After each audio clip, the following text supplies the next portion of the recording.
Falcons fans, take a seat and listen to what I have to say. I know you read the title and probably want to leave a dislike and an angry comment, but I ask that you give me a chance to explain myself, because I do have good reasoning for my seemingly hot take. The Atlanta Falcons are one of the more interesting teams in the NFL. They've been one of the most underwhelming teams in the league over the last couple of seasons, despite having a decent amount of talent on their roster. The issues that have plagued this team over the last couple of years climaxed in 2020, as the Falcons went 4-12 and finished last in the NFC South. Despite their poor performance last year, there is a ton of optimism in Atlanta, as many Falcons fans seem to believe that their team is poised to be competitive once again. I hate to be the bearer of bad news, but this newfound confidence is unwarranted. The Falcons are simply not a good football team and will likely finish toward the bottom of the league next season. Here's why I believe that. It's impossible to talk about the Falcons without first mentioning their salary cap situation. They had to cut a lot of players, we'll dive into this a bit more in a second, and adjust some players' contracts this offseason just to get under the salary cap. Right now, they have around $500,000 in cap space, according to Over the Cap, and these struggles are going to be a problem next year. Matt Ryan has 3 years left on a 5-year, $150 million contract and won't be cuttable until 2022, according to Spotrac. Julio Jones has a big contract as well, but he may get traded after June 1st to save some money. This is the kind of decision the Falcons are forced to consider due to their cap situation. The biggest reason why the Falcons have struggled as of late is their defense, which is quickly becoming one of the worst groups in the NFL. In 2020, they gave up 0.4 points per play, which ranked 20th in the league, behind the Panthers and Eagles. This means their defense was below average in terms of defensive efficiency.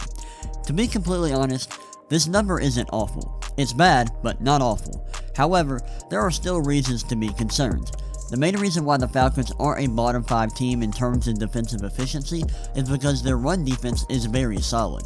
They gave up 4.4 yards per rush and just 104.8 rushing yards per game last season. They do a decent job keeping opponents from scoring in the run game as well, only allowing 0.94 rushing touchdowns per game. As you can see, their run defense is decent and keeps their defense from being an absolute dumpster fire. But this is where the good ends and the very, very bad begins. Let's talk about their pass defense. Warning: what you're about to see may not be suitable for young children. Parental discretion is advised. The Falcons have one of the worst secondaries in the NFL, and their production reflects that. Last season, they allowed 293.6 passing yards and 2.13 passing touchdowns per game. They also allowed 7.2 net yards per pass attempt. This means they not only struggled to defend passes, but also had difficulty pressuring opposing quarterbacks. Put simply, the Falcons' pass defense is awful and likely won't get better over the offseason. The Falcons cut 3 quality safeties, Keanu Neal, DeMonte Casey, and Ricardo Allen, in an effort to improve their salary cap situation. Although these moves were absolutely necessary, they undoubtedly made the Falcons' secondary worse. Let's take a look at their depth chart. Here are their starting defensive backs along with their approximate value in 2020. Approximate value is a stat from Football Reference that tries to attach a single number to each player in an effort to determine who the best players are. It's not a perfect stat due to its reliance on games played, but it has some value. The only defensive back on the Falcons roster with an approximate value over 5 last season is AJ Terrell, who is entering his 2nd season this year. That's scary. Another issue that probably won't go away next season is the Falcons' pass rush, or lack thereof. They had a pressure rate of 23.6% and a sack rate of 4.4%. If your secondary is poor, it will be impossible to have a decent pass defense without a good pass rush, and unfortunately, the Falcons don't have a reliable pass rusher. Dante Fowler Jr. was supposed to be that guy when the Falcons signed him last offseason, but he was very disappointing in his debut season in Atlanta, generating only 23 pressures and 4 tackles for loss in 13 games. If the Falcons weren't in salary cap purgatory, they might have been able to patch up their defense in the offseason.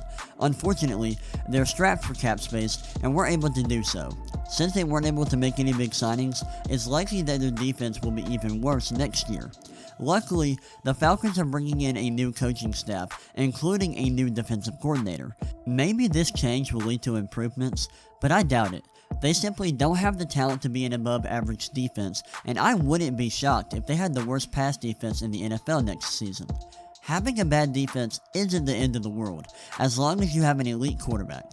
Unfortunately, the Falcons don't have one. Speaking of quarterbacks, let's talk about Matt Ryan. Before I continue, I want to make it clear that I love Matt Ryan. He is the best quarterback in franchise history and has done a lot for the city of Atlanta. It has been an honor to watch him play, but he is declining, and I can't pretend that he isn't. In 2016, Ryan was incredible, throwing for 4,466 yards and 37 touchdowns on his way to winning the MVP award. His total numbers were great, but the advanced stats were great as well. That season, he led the league in 3 key categories: touchdown rate, adjusted yards per attempt, and QBR. Ryan was spectacular, and the numbers agree. Although he was one of the best quarterbacks in the NFL just a few years ago, he's fallen off a bit and is far from an elite player.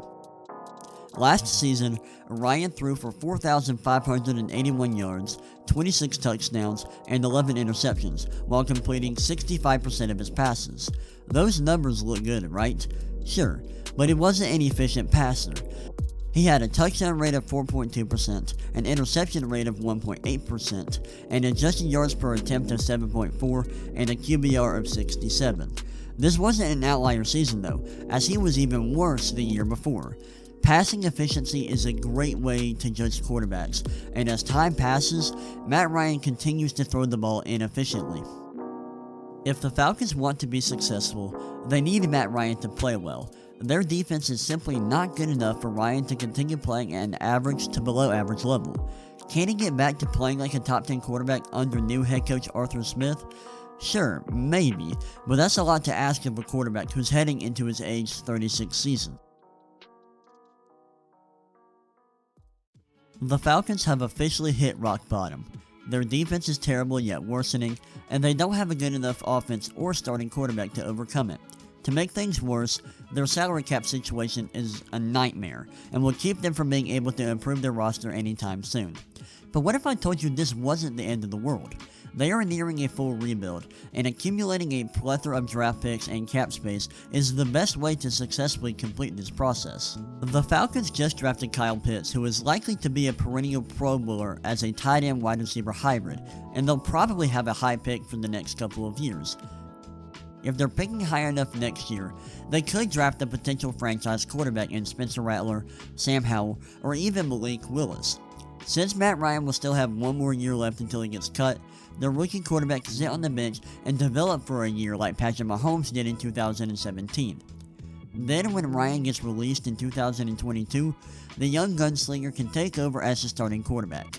With Matt Ryan's contract off the books, the Falcons could finally spend money in free agency to plug the holes on their roster. Being bad isn't necessarily a bad thing in the NFL if you have smart decision makers in your front office who know how to use their resources in a way that will improve their team quickly. The Falcons have a chance to start over, but it will require them to look in the mirror and admit that they aren't in a position to compete right now. If they're patient and able to get a new quarterback and get rid of Matt Ryan and Julio Jones contracts within the next 2 years, they could be a playoff team sooner rather than later. Thank you for watching, and please consider liking and subscribing.